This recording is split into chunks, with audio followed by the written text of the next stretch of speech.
6,000च्या पुढे खेड्यात मी गेलो. 20 लाख किलोमीटर प्रवास माझा झाला असेल. मागच्या महिन्यात माझा ॲक्सिडेंट झाला होता. खोडे महाराजांचा पण झाला. त्यांना पण काही लागलं नाही. त्यांचं सगळं कुटुंब होतं गाडीत. माझ्या गाडीचं झालं आणि मला काही लागलं नाही. तुमच्या पुढे उभा आहे. कमराला थोडं झटका बसला. गाडी एकदम चुरा होऊन गेली. दुरुस्त पण नाही झाली गाडी.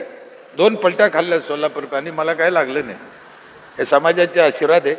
डॉक्टर म्हणे महिना 2 महिने आराम करा. हे पाठीचे कन्ने थोडे इकडे इकडे झाले, नीट होईल. आता 2-3 महिने म्हणलं आम्ही आराम, ही गोष्ट कशात बसतच नाही. ज्या समाजाच्या आशीर्वादाने आम्हाला काही झालं नाही त्या समाजासाठी जर जायचं नाही तर आराम करायचं कशासाठी, कोणासाठी करायचा? म्हणून जात राहायचं. सध्या माझं बोलणं चालू आहे. माणसाला 100 वर्षाचं आयुष्य पुन्हा परत मिळवून देणारी पुढारी आम्हाला पाहिजे. राम मंदिर आम्ही बांधू, मस्जिद आम्ही बांधू, समाज मंदिर आम्ही बांधू, रोड आम्ही करू. 100 वर्षाचं आयुष्य परत मिळवून देणार. कारण 100 वर्षाचं आयुष्य मानवाला होतं. आपले आजोबा पंजोबा सगळे 100 वर्ष जगत होते. गाथ्यात सगळ्या गोष्टीत सगळ्या संतांनी सांगितलं 100 वर्षाचं आयुष्य. मग गेलं पुढं. आज आपण बघा, कोणालाही विचारा, जवान माणसाला विचारा, पहिलवान माणसाला, की तुम्ही किती वर्ष जगू शकता असं वाटतं तुम्हाला? पण 60-65च्या वर कोणी म्हणत नाही. पण जगायला 100 वर्ष मिळालं तर किती चांगलं आहे, किती आनंद आहे. हे होऊ शकतं. मग याच्यासाठी काय करायला पाहिजे? एक पहिलं काम आहे पाणी स्वच्छ प्यायला पाहिजे. दुसरं काम आहे झाडं भरपूर पाहिजे, फळाचे पाहिजे गावात, कुठेही शहरात गावात. तिसरं काम आहे स्वच्छता. चौथं काम आहे मुलांचं शिक्षण. 5वं काम आहे बाहेरचं जास्त खायचं नाही. शक्यतो घरच्या घरी मसाले विसाले तेल हे आपलं आपलं खायचं. 6वं एक काम आहे जे वयस्कर म्हातारे, निराधार म्हातारे, यांना गावाने ग्रामपंचायतीने सांभाळलं पाहिजे, जीव लावला पाहिजे. त्यांचं गावातल्या गावात सगळं केलं पाहिजे. वृद्धाश्रमात नाही टाकलं पाहिजे. त्याच्यामुळं 100 वर्षाचं आयुष्य पुन्हा मिळू शकतं. वृद्धाश्रमन विषय निघाला. महाराज खरं का खोटं मला माहीत नाही, पण माझ्या वाचण्यात आलं हजारो वृद्धाश्रम आहे म्हणते आपल्या देशात. हजारो. लाज वाटायला पाहिजे आपल्याला. आणि त्यातल्या त्यात जेवढे लोक आहेत त्या हजारो वृद्धाश्रम मध्ये, त्याच्यात एकही मुस्लिम माणूस नाही म्हणते.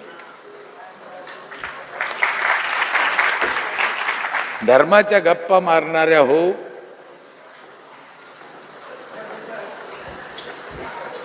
काय शिकवलं आम्हाला? काय शिकन पुढची पिढी?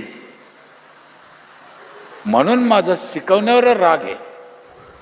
आणि मी जेव्हा शिकवणाऱ्यावर रागवतो ना, तेव्हा लोक चुकीचा अर्थ काढते आणि काहीतरी उलट सुलट बातम्या छापी दे.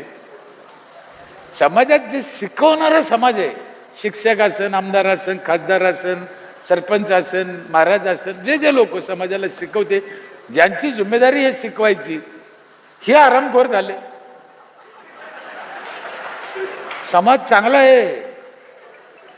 समाजाकडे काही दोष नाही. समाज काही सांगा ऐकतो. सांगणारा चुकीचं सांगतो. तुम्ही पहा, म्हणा मामा म्हणला मामा, लाव डोळ्याला पाणी, लावलं. काय डोळ्याला पाणी लावायचं काय? रक्षक दादा तुम्ही बी लावला असेल कधी असेल काय? काय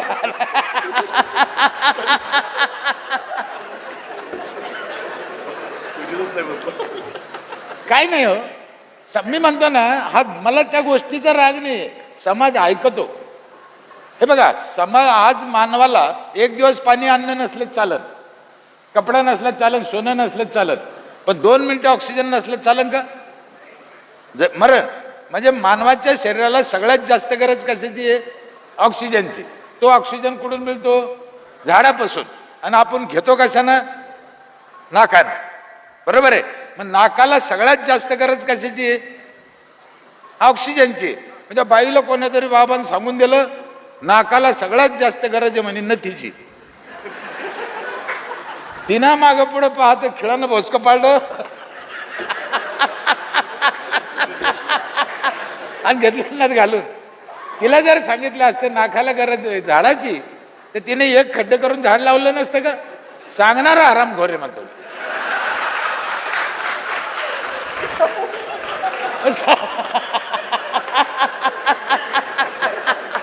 हे समाजाला काय सांगायचं हे ज्याचे त्याने ठरवा. सांगणाऱ्यावर देश चालत असतो.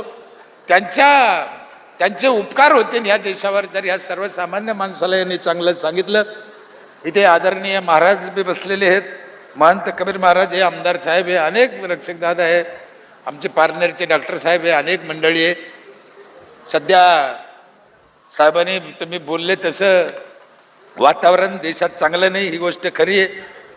पण हे जे लोक आहे ना साहेब, मला एक वाटतं, माझा विषय नाही तो बोलायचा पण बोलतो, ही जे काय रोज दंगली ऐकून ऐकतो ना, रोज चालू, अकोल्याला झाल्या, शेगावला झाल्या, याला झाल्या. माझा 100% अंदाज आहे, ना हिंदू आहे ना मुसलमान आहे त्याच्यात. यांचा DNA चेक करा, हे पक्के हरामखोर हलकट आहे. हे जातीचं राजकारण नाही आहे, हे वेगळा विषय. हिंदू कशाला करीन आणि मुस्लिम बी कशाला करीन, तो पोट भरीन की ह्या भानगडीत जाईन. पण यांच्याकडून करून घेणारे, यांना शिकवणारे हलकट लोक आहे. त्यामुळे देशाचं नुकसान होतं. 10 गाड्या फुटल्या तर देशाच्या फुटल्या ना भारताच्या, मग ते कोणाच्याही जरी तुटल्या असल्या तर देशाचं नुकसान आहे. म्हणून ह्या भानगडीत जाऊ नये, देशाचं नुकसान करू नये.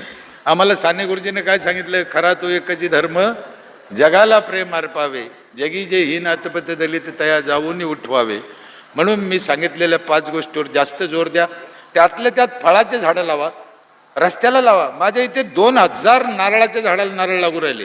यावर्षी 2 लाख नारळ निघाले माझ्या गावात. 2 लाख विकले नाही, पोरानं खाल्ले तोडून. आमच्या स्मशानभूमीत 125 जांभळीची झाडं आहे. महिला अमावस्याच्या दिवशी बी स्मशानभूमीत जाते, तिला भूत दिसत नाही, जांभळं दिसते, जांभळं. मी म्हणतो रस्त्याला फळाची झाडं लावा, जिथं जागा मिळेल तिथं लावा. मला लोक काय शिकिते, रस्त्याला फळाची झाडं लावले तर पोरं ठेवायचीच नाही, आणि नाही ठेवायचे, खाते. तुम्ही गुलमोहर लावलं त्याला काय आलं, तुम्ही अशोका लावलं त्याला काय आलं, मग सीताफळ लावलं, पेरू लावलं, पोराने तोडून खाल्लं, खाऊ द्या ना, काय बिघडलं. पण पोरं खातेन म्हणून झाडं लाईत नाही फळाचे, का हलकट झालं माणूस. मी एका गावात म्हणलो होतो, म्हणलं इतका जर तुम्हाला पोरायचा राग आहे मग त्या भानगडीतच कशाला गेले, काय गरज पडली होती त्याच्या. अरे खाऊन द्या ना पोराने, फळं तोडून खाल्ले, तुमचं बिघडलं काय, तुमचं काय बिघडलं, त्याला काय बिघडलं. आता जे तुम्ही फळं आणता ते फळं नाही, जर हे जर. म्हणून गावातल्या गावात खाल्ले पाहिजे फळं. त्यासाठी आम्ही आमच्या इथे सगळे ह्या गोष्टी केल्या. डाळी करून द्या, बटाटा चिप्स करून द्या, सगळे मसाले करून द्या, ऊसाचा रस काढून द्या, गोडतेल करून द्या. ह्या सगळ्या मसनी आहे. वर्षभर सॅनिटरी नॅपकिन आहे, महिलाला वायफाय आहे. आमच्या इथे पिठाची गिरणी वर्षभर आहे. 5 प्रकारचं पाणी आहे माझ्या इथे. साधं पाणी, धुण्या भांड्याचं पाणी, जायकवाडी धरणानं आणलेलं पाणी, आरोचं 20 लिटरचं जार, पहाटे 5 ते 8 अख्ख्या गावाला गरम पाणी आंघोळीला. आणि आत्ता यावर्षी मी एक नवीन मशीन घेतलं आणखीन.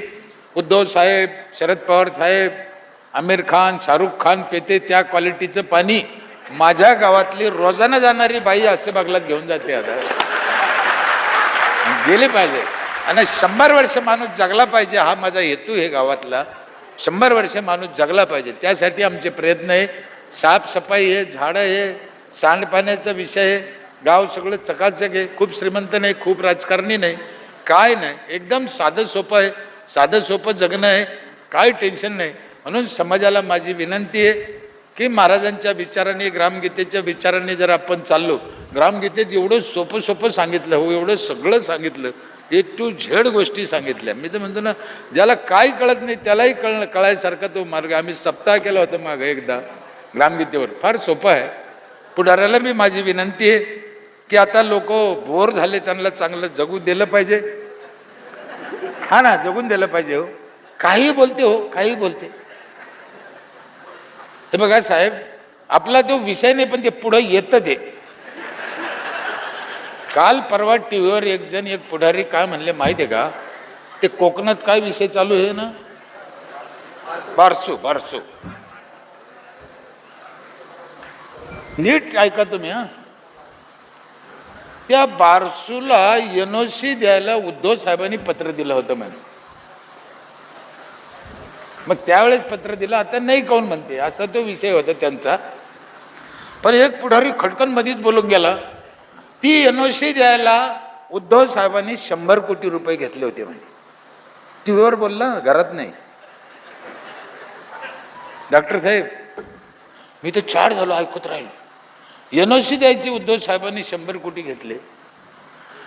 हे होतं काय? समाज का बिघडू राहिला, देशाचा विकास का होईना, लोक फालतूवानी का वागू राहिले, चोऱ्या का करू राहिली, दंगली का करू राहिली, समाज ही यायच्यामुळं.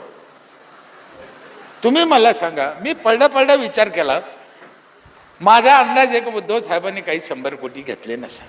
हे खोट्या गोष्टी. ते माणूस काय साधा, आणि अशा माणसाला 100 कोटी कोणा द्यावं? ज्याचं हाई पुरं हिसकून घेतलं.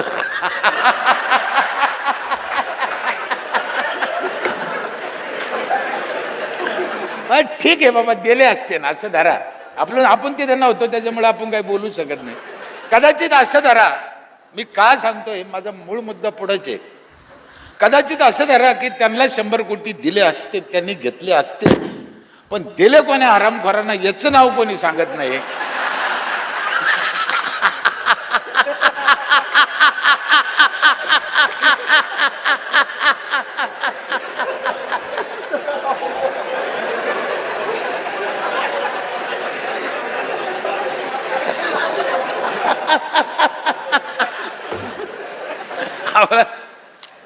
मला त्या बोलण्याचा बी राग नाही. याच्यात ना दिले नाही घेतले नाही, ते त्यांच्या पॉलिसीसाठी बोलत असते. पण अशा गोष्टी ऐकून आम्ही बिघडतो. म्हणून माझी समाजाला विनंती आहे की अशा गोष्टीवर विश्वास ठेवू नका. आपलं कशाला फिरतो व्यर्थ, तुझं गावच नाही का तीर्थ, इकडं लक्ष दे. ते काय बोलते ते तुला उभ्या आयुष्यात कळायचं नाही, ते खरं असं याची गॅरंटी नाही, काय नाही. म्हणून आपलं लक्ष द्या. हे अमुक असं म्हणला, धमुक तसं म्हणला, तिकडे लक्ष न देता आपल्या गावचं चांगलं करा. पुन्हा मला इथे बोलवलं, आदर सत्कार केला.